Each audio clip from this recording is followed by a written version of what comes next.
നിങ്ങളിൽ എത്ര പേര് ഡൗ തിയറിനെ കുറിച്ച് കേട്ടിട്ടുണ്ട്? സ്റ്റോക്ക് മാർക്കറ്റിൽ വളരെ ഫേമസ് ആയിട്ടുള്ള ഒരു തിയറിയാണ് ഈ ഡൗ തിയറി. ഫേമസ് ആയിട്ടുള്ള തിയറി ആണ് എന്നുണ്ടെങ്കിലും കുറേ ആൾക്കാർക്കൊന്നും ഇതിനെക്കുറിച്ച് അറിയുന്നുണ്ടാവില്ല. നിങ്ങൾ ചിലപ്പോൾ ഡൗ തിയറിനെ കുറിച്ച് കേട്ടിട്ടുണ്ടെങ്കിലും ഡൗ തിയറിനെ കുറിച്ച് ഡീറ്റെയിൽഡ് ആയിട്ട് അറിയുന്ന ആൾക്കാർ കുറവാണ്. ഞാൻ വരെ കുറേ കാലത്തേക്ക് എനിക്ക് എന്താണ് ഡൗ തിയറി ഒന്നും അറിയുന്നുണ്ടായിരുന്നു. അവിടെ ഇവിടെയൊക്കെ വായിച്ച് കേൾക്കുക എന്നല്ലാണ്ട് എന്താണ് ഡൗ തിയറി എന്ന് എക്സാക്റ്റ് ആയിട്ട് എനിക്കും അറിയുന്നുണ്ടായിരുന്നില്ല. ഈ ഡൗ തിയറി ആദ്യം ഇൻട്രൊഡ്യൂസ് ചെയ്ത ആളുടെ പേര് ചാൾസ് ഡൗ എന്നാണ്. അപ്പോൾ ഈ ഡൗ തിയറി എന്ന് പേര് കേൾക്കുമ്പോൾ തന്നെ ചിലർക്കെങ്കിലും ഒരു ഡൗട്ട് വരും, ഇത് ഡൗ ജോൺസ് ആയിട്ട് എന്തെങ്കിലും റിലേഷൻ ഉണ്ടോ എന്ന്. അപ്പോൾ തീർച്ചയായിട്ടും ഡൗ ജോൺസിനും ഈ ചാൾസ് ഡൗവിനും ഡൗ തിയറിക്കും ഒരു റിലേഷൻ ഉണ്ട്. അപ്പോൾ എന്താണെന്ന് വെച്ച് കഴിഞ്ഞാൽ ഈ ചാൾസ് ഡൗവും അതുമാതിരി വേറൊരാളും കൂടി ഉണ്ട്, എഡ്വേർഡ് ജോൺസ്. അപ്പോൾ ഈ രണ്ടാൾക്കാരും കൂടി ഒരു കമ്പനി തുടങ്ങിയിട്ടുണ്ടായിരുന്നു. ആ കമ്പനിയുടെ പേര് ഡൗ ജോൺസ് ആൻഡ് കമ്പനി എന്നാണ്. ചാൾസ് ഡൗവിൻ്റെ ഡൗവും എഡ്വേർഡ് ജോൺസിൻ്റെ ജോൺസും. ഈ ഡൗ ജോൺസ് എന്ന് പറയുന്ന കമ്പനി ഈ ഫൈനാൻസ് റിലേറ്റഡ് ഒരു കമ്പനിയാണ്. അപ്പോൾ ഈ കമ്പനിയാണ് ആദ്യമായിട്ട് ഈ ഡൗ ജോൺസ് ഇൻഡസ്ട്രിയൽ ആവറേജ് അല്ലെങ്കിൽ DJIA, നമ്മളൊക്കെ അറിയുന്ന, നമുക്ക് എല്ലാവർക്കും അറിയുന്ന അമേരിക്കൻ സ്റ്റോക്ക് മാർക്കറ്റ് ഇൻഡെക്സ് ആയിട്ടുള്ള ഈ DJIA ആദ്യമായിട്ട് ഇവരാണ് ഇൻട്രൊഡ്യൂസ് ചെയ്തത്, അല്ലെങ്കിൽ ഇവരാണ് ഇതിനെ ഇൻവെൻറ്റ് ചെയ്തത്, ഈ ഡൗ ജോൺസ് ഇൻഡസ്ട്രിയൽ ആവറേജിനെ. ട്രെൻഡുകളെ ബേസ് ചെയ്തിട്ടുള്ള ലോകത്തിൽ തന്നെ ഫസ്റ്റ് തിയറിയാണ് ഈ ഡൗ തിയറി എന്ന് പറയുന്ന തിയറി. ഇന്ന് നമ്മൾ എന്താണ് ഡൗ തിയറി എന്ന് ഡീറ്റെയിൽഡ് ആയിട്ടും സിമ്പിളായിട്ടാണ് പഠിക്കാനായിട്ട് പോകുന്നത്. അപ്പോൾ ഇനി നമുക്ക് ഡൗ തിയറിനെ കുറച്ച് ഡീറ്റെയിൽഡ് ആയിട്ട് നോക്കാം. അപ്പോൾ ആദ്യത്തെ എന്ന് പറയുന്നത് ഈ ഡൗ തിയറിക്ക് 2 കോർ അസംഷൻസ് ഉണ്ട്. അപ്പോൾ ഈ 2 മെയിൻ അസംഷൻസിൻ്റെ പുറത്ത് അല്ലെങ്കിൽ ഇതിനെ ബിൽഡ് ചെയ്തിട്ടാണ് ബാക്കിയുള്ള ഡൗ തിയറിയുടെ പ്രിൻസിപ്പിൾസ് ഉണ്ടാക്കിയിട്ടുള്ളത്. അപ്പോൾ ഈ 2 കോർ അസംഷൻസ് എന്ന് പറയുന്നത് അതിൽ ആദ്യത്തെ മാർക്കറ്റ് ഡിസ്കൗണ്ട്സ് ഫോർ എവറിത്തിങ് എന്നാണ്. ഈ ഒരു കോട്ട് അല്ലെങ്കിൽ ഈ ഒരു സെൻറ്റൻസ് നമ്മൾ ഇഷ്ടംമാതിരി സ്ഥലത്ത് കേട്ടിട്ടുണ്ട്. അപ്പോൾ ഈ മാർക്കറ്റ് ഡിസ്കൗണ്ട്സ് ഫോർ എവറിത്തിങ്, അതായത് നമ്മൾ മാർക്കറ്റിൽ അല്ലെങ്കിൽ നമ്മൾ ഒരു ചാർട്ട് എടുത്ത് നോക്കിക്കഴിഞ്ഞാൽ, ഒരു സ്റ്റോക്കിൻ്റെ ആവട്ടെ ഒരു ഇൻഡെക്സിൻ്റെ ആവട്ടെ ഒരു ചാർട്ട് എടുത്ത് നോക്കിക്കഴിഞ്ഞാൽ ആ ചാർട്ടിൽ അതിൻ്റെ കാണിക്കുന്ന ആ സ്പോട്ട് പ്രൈസ് അപ്പം വന്നിട്ടുള്ള എല്ലാ ന്യൂസുകളിനെയും ബേസ് ചെയ്തിട്ട് അതിനെയും കൂടി ഫാക്ടറിൻ ചെയ്തിട്ടുള്ള ഒരു പ്രൈസ് ആയിരിക്കും കാണിക്കുന്നുണ്ടാവുക എന്നാണ് ഈ ഒരു അസംഷൻ പറയുന്നത്. അതായത് ഇപ്പോൾ ഞാൻ നിങ്ങൾക്കൊരു എക്സാമ്പിൾ തരാം. നിങ്ങൾ ചിലപ്പോൾ ഒരു സ്റ്റോക്ക് പെട്ടെന്നൊരു സ്റ്റോക്കിൽ ഒരു ഫോൾ നടന്നു. അപ്പോൾ നമുക്കറിയുന്നുണ്ടാവില്ല എന്താണ് ഇതിൻ്റെ പിന്നിലെ റീസൺ എന്ന്. നമുക്കറിയാനായിട്ട് ചിലപ്പോൾ കുറച്ച് ടൈം എടുക്കും. ചിലപ്പോൾ ഈ ഫോള് നടന്നിട്ട് ഒരു മണിക്കൂർ കഴിഞ്ഞിട്ടോ അല്ലെങ്കിൽ 2 മണിക്കൂർ കഴിഞ്ഞിട്ടൊക്കെ ആയിരിക്കും നമ്മളിതിൻ്റെ ഈ ഫോളിൻ്റെ റീസൺ നമ്മൾ അറിയുന്നത്. പക്ഷേ ഈ ഫോൾ നടക്കാനായിട്ടുള്ള യഥാർത്ഥ റീസൺ നമ്മളെക്കാളും മുമ്പ് കുറേ അധികം ആൾക്കാർക്ക് അറിയാം. കുറേ എന്താ പറയുക, ഇൻസൈഡർ നോളേജ് ഉള്ള ആൾക്കാർക്കും അതുമാതിരി അങ്ങനത്തെ നോളേജ് നമ്മളെക്കാളും മുമ്പ് അറിയുന്ന ഇഷ്ടംമാരത്തെ ആൾക്കാരുണ്ടാവുമല്ലോ. ഈ സ്റ്റോക്കിന് എന്തെങ്കിലും പ്രശ്നം ഉണ്ടെങ്കിൽ ഇത് ഓൾറെഡി നമ്മളെക്കാളൊക്കെ മുമ്പ് അറിയുന്നവർ ഈ സ്റ്റോക്കിൽ ഷോർട്ട് ചെയ്തിട്ട് അല്ലെങ്കിൽ അവരുടെ സ്റ്റോക്ക് സെല് ചെയ്തിട്ട് ഇതിൻ്റെ പ്രൈസ് താഴോട്ട് വരും. അപ്പം നമ്മളറിയാൻ ടൈം കുറേ കൂടുതലെടുക്കും ഇവരെക്കാളും. അപ്പോൾ നമ്മളപ്പം കാണുന്ന ഒരു പ്രൈസ് ഈ എല്ലാ ന്യൂസിനെയും ഈ എല്ലാ അസംഷൻസിനെയും അല്ലെങ്കിൽ ഈ സ്റ്റോക്കിലോ ഇൻഡെക്സിലോ ഉണ്ടായ എല്ലാ കാര്യത്തിനെയും എല്ലാ ന്യൂസിനെയും ഫാക്ടറിൻ ചെയ്തിട്ടുള്ള പ്രൈസാണ് കാണിക്കുന്നതെന്നാണ്. ഇപ്പോൾ നമ്മളൊരു ട്രേഡർ എന്ന നിലയിൽ നമ്മൾക്ക് ഇതറിയില്ലയോ എന്നുള്ളതല്ല, നമ്മൾ അപ്പം കാണുന്ന പ്രൈസ് എല്ലാ ന്യൂസുകളെയും ഫാക്ടറിൻ ചെയ്തിട്ടായിരിക്കും ആ പ്രൈസ് അപ്പം കാണിക്കുന്നുണ്ടാവുക. ഇനി രണ്ടാമത്തേന്ന് പറയുന്നത് major trend cannot be manipulated. അപ്പോൾ ഇതാണ് രണ്ടാമത്തെ കോർ അസംഷൻ. അപ്പോൾ major trend cannot be manipulated എന്ന് പറഞ്ഞാൽ ഒരു ലോങ് ടേം വ്യൂവിലേക്ക് ഒരു ട്രെൻഡ് ഉണ്ടാവും. ഇപ്പോൾ നിഫ്റ്റിയുടെ കേസ് എടുക്കുകയാണെന്നുണ്ടെങ്കിൽ അതൊരു ബുൾ ട്രെൻഡാണ്. അപ്പോൾ ഈ ഒരു ബുൾ ട്രെൻഡ് ആ ബുൾ ട്രെൻഡ് എന്ന് പറയുന്നത് ലോങ് ടേം ട്രെൻഡാണ് നമുക്കറിയാം. 1.5 വർഷത്തോളമായിട്ട് നിഫ്റ്റി അല്ലെങ്കിൽ സ്റ്റോക്ക് മാർക്കറ്റ് ഒരു ബുൾ റണ്ണിലാണ്. അപ്പോൾ ഈ ഒരു ബുൾ റണ്ണിനെ ഏതൊരാൾ വിചാരിച്ചാലോ അല്ലെങ്കിൽ ഏതൊരു ഇൻസ്റ്റിറ്റ്യൂഷൻ വിചാരിച്ചാലോ ഈ ഒരു ട്രെൻഡിനെ അവർക്ക് മാനിപ്പുലേറ്റ് ചെയ്യാനായിട്ട് പറ്റില്ല. ലോങ് ടേം ട്രെൻഡ് എപ്പോഴും അല്ലെങ്കിൽ ആർക്കും ഒരിക്കലും മാനിപ്പുലേറ്റ് ചെയ്യാനായിട്ട് പറ്റില്ല. അവർക്ക് വേണമെന്നുണ്ടെങ്കിൽ ഷോർട്ട് ടേമിൽ ചെറിയ എന്തെങ്കിലും മാറ്റങ്ങൾ കൊണ്ടുവരാൻ, ചെറുതായിട്ട് ഒരു ഡിപ്പോ അല്ലെങ്കിൽ ഒരു കറക്ഷനോ എന്തെങ്കിലുമൊക്കെ കൊണ്ടുവരാൻ സാധിക്കുന്നുണ്ടെങ്കിലും ലോങ് ടേം അല്ലെങ്കിൽ മേജർ ട്രെൻഡിനെ ഒരിക്കലും മാനിപ്പുലേറ്റ് ചെയ്യാൻ പറ്റില്ല എന്നുള്ളതാണ് രണ്ടാമത്തെ കോർ അസംഷൻ. അപ്പോൾ ഇനി ഈ കോർ അസംഷൻസിൻ്റെ പുറത്ത് ബിൽഡ് ചെയ്തിട്ടുള്ള കുറേ പ്രിൻസിപ്പിൾസ് ഉണ്ട്. അതെന്താണെന്ന് നമുക്ക് നോക്കാം. അപ്പോൾ 6 മെയിൻ പ്രിൻസിപ്പിളാണുള്ളത്.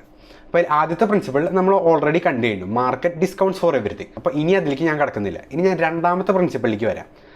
ആ പ്രിൻസിപ്പിൾ എന്ന് പറയുന്നത് the 3 major trends are primary, secondary and minor trends എന്നാണ്. അപ്പോൾ ഈ പ്രിൻസിപ്പിൾ പറയുന്നത് സ്റ്റോക്ക് മാർക്കറ്റിൽ 3 ട്രെൻഡുകളാണുള്ളത്.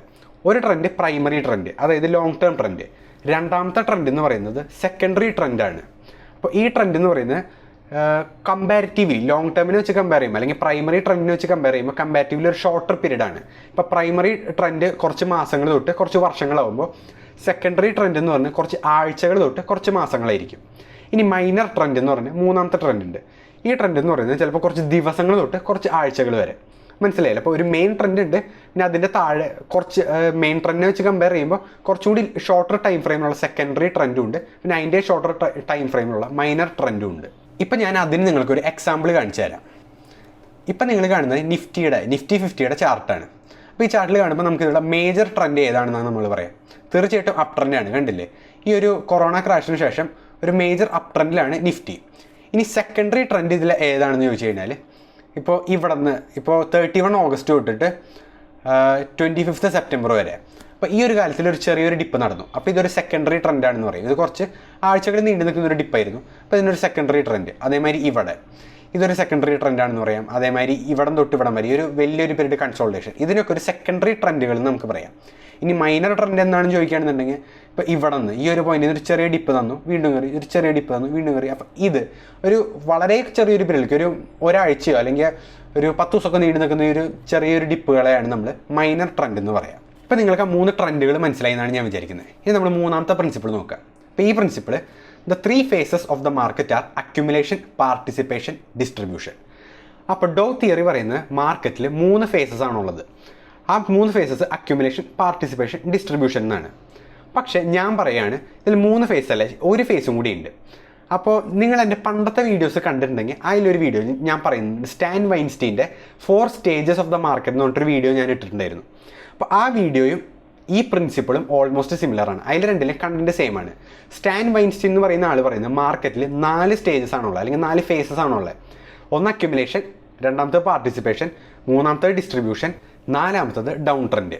അപ്പോൾ സ്റ്റാൻ വൈൻസ്റ്റീൻ ഈ 4 stages ഉണ്ടെന്ന് പറയുമ്പോൾ ഡൗ തിയറിയിൽ പറയുന്നത്, അല്ലെങ്കിൽ ചാൾസ് ഡൗ പറയുന്നത് 3 phases ആണുള്ളതെന്നാണ്. ഈ ഒരു പിക്ചർ കണ്ടില്ലേ, ഇതിൽ എഴുതിയിട്ടുണ്ട് വൈൻസ്റ്റീൻ സ്റ്റേജ് അനാലിസിസ് എന്ന് കണ്ടില്ലേ. അപ്പോൾ ഇത് സ്റ്റാൻ വൈൻസ്റ്റീൻ്റെ 4 stages ഓഫ് മാർക്കറ്റാണ്.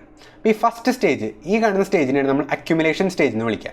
അതായത് ഇൻവെസ്റ്റേഴ്സ് സ്റ്റോക്ക് ഇങ്ങനെ മേടിച്ച് കൂട്ടുന്നുണ്ട് ഒരു പർട്ടിക്കുലർ പ്രൈസ് റേഞ്ചിൽ. അത് കഴിഞ്ഞ് അവിടെ നിന്ന് ഒരു ബ്രേക്ക് ഔട്ട് നടന്നു. ഇതാണ് നമ്മളൊരു പാർട്ടിസിപ്പേഷൻ സ്റ്റേജ്, അല്ലെങ്കിൽ ഒരു അപ് ട്രെൻഡ് സ്റ്റേജ് എന്നൊക്കെ നമുക്ക് വിളിക്കാം. അപ്പോൾ ഇവിടെ സ്റ്റോക്കിൻ്റെ പ്രൈസ് കയറി സ്റ്റേജ് 3-ലെത്തുന്നു. ഈ സ്റ്റേജ് 3 ആണ് ഡിസ്ട്രിബ്യൂഷൻ സ്റ്റേജ്. അപ്പോൾ ഇവിടം വരെ സ്റ്റാൻ വൈൻസ്റ്റീൻ പറയുന്നതും ചാൾസ് ഡോ പറയുന്ന ഡൗ തിയറിയിലും ഇവിടം വരെ ഓൾമോസ്റ്റ് സെയിം ആണ്.